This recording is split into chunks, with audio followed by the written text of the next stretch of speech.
What happened by 1936? Does anybody know? We instituted Social Security system, and you and I and our children and our children's children were pledged as collateral on the debt of our government to the Federal Reserve. And that's where we're at today. It took 20 years to make this country bankrupt, and since then, our government has operated under emergency powers of our government. It is not the president that makes the decision in this country. It's the Secretary of Treasury who turns around and is put in there by the Federal Reserve to manage the bankruptcy. We've been in bankruptcy ever since. So to print $700 billion and to give it away, how do they get away with it? The manager of the bankruptcy is told by the Federal Reserve this is the way to go. That's where we're at today. Yes, we should point out, Congressman Ron Paul now has a huge amount of sponsors for a bill in the House of Representatives to abolish the private Federal Reserve crime syndicate. In 1913, the money power of the country was taken away from the people. By constitutional privilege, it belongs with the Congress, but it was given up in the Federal Reserve Act. The Federal Reserve is no more federal than Federal Express, but yet it has the power to determine the direction of use of money in our economy. If we could take that power back and put the Federal Reserve under Treasury, we start to be in a position of being able to control monetary policy on behalf of the United States people. The Federal Reserve is totally private, and Alan Greenspan 2 weeks ago on PBS on Lair NewsHour said on record that they are above the law, the Congress, the President, everyone. No court can do anything. We run America. What is the proper relationship, what should be the proper relationship between a chairman of the Fed and a president of the United States? Well, first of all, the Federal Reserve is an independent agency, and that means basically that there is no other agency of government which can overrule actions that we take.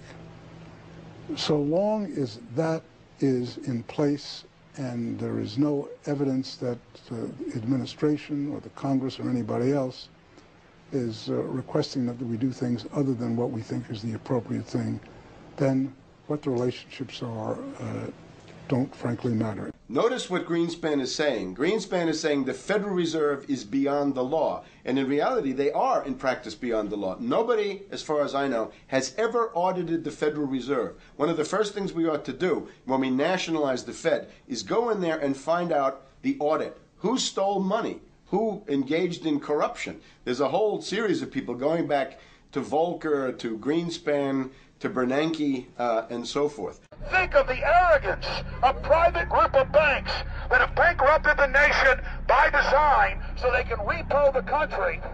A private group of banks that loaned us our own money back are telling us they're above the law. You are not above the law, criminals. No one is above the law. No one is above the law, and the private Federal Reserve sure as hell isn't either.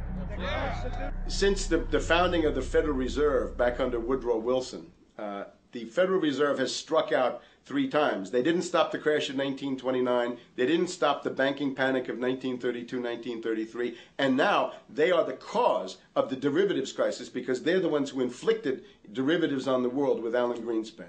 Instead of our economy being about goods and services and real products and manufacturing, it's all about these guys, the private Federal Reserve that masquerades as a government entity who controls the issuance of currency and credit.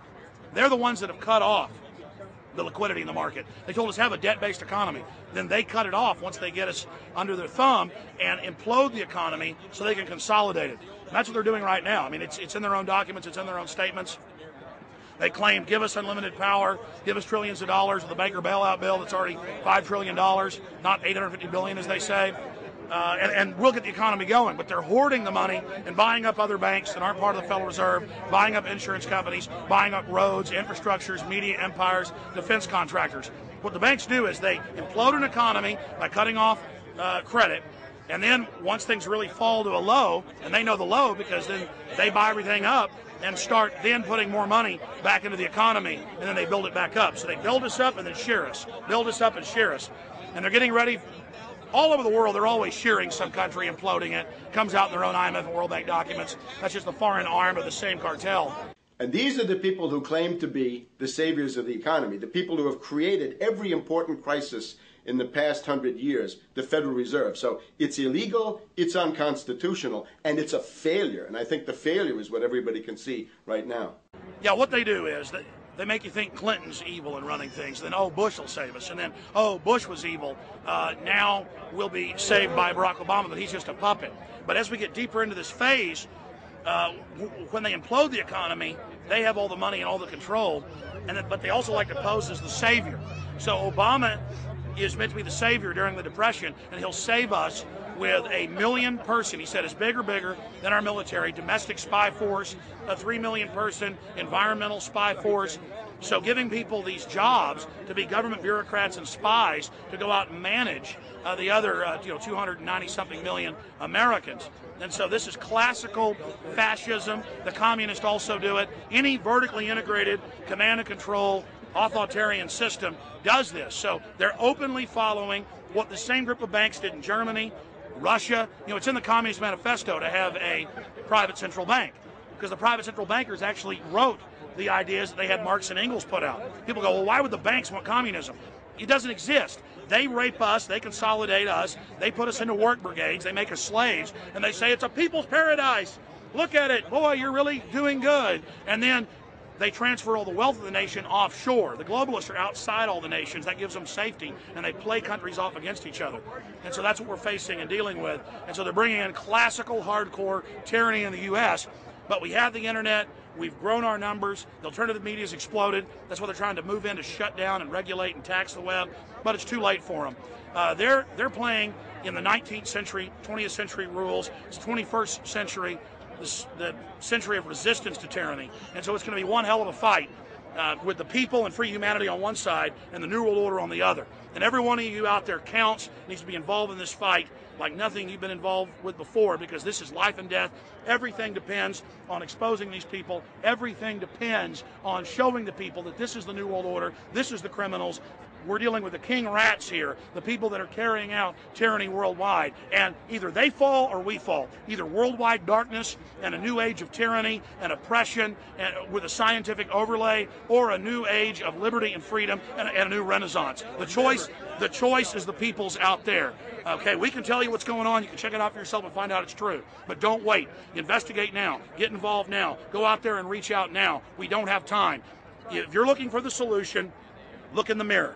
Look right into the mirror, because you out there, men, women, old, young, black, white, doesn't matter. It's going to be up to you if they win or if liberty succeeds and the people have a chance of having any future. These are cold-blooded eugenicists. These are cold-blooded people who think they're God, think that they're our masters, that think that we're animals. These are the guys that funded Lenin and Stalin and Hitler and Mao. These are the guys, it's all on record, that bankroll this stuff. They are hardcore vicious, and they must be resisted. Up until about the Kennedy assassination and the beginning of the war in Vietnam, the United States is a very powerful engine for world progress. It's the assassinations, the Kennedy assassination and the others in the 1960s, the beginning of the Vietnam War, and the beginning of the absolute domination of the Wall Street group over every other interest. Nobody else counts except the Wall Street money masters. That has now made the United States into no longer a force for progress, but something very different, often a force for destruction in the world. That doesn't need to remain that way. The interest of the American people is to fight to take your government back from Wall Street and make the United States a force for progress in the world, which we easily could do if we could just break the power of the people behind Obama. The main banks of Europe, which were started by Adam Weishaupt and Rothschild, the Banque Nationale de Paris, the Bank of England, the Bank of Italy, have all financed the messianic and war leaders of the last 200 years. Napoleon, Lenin,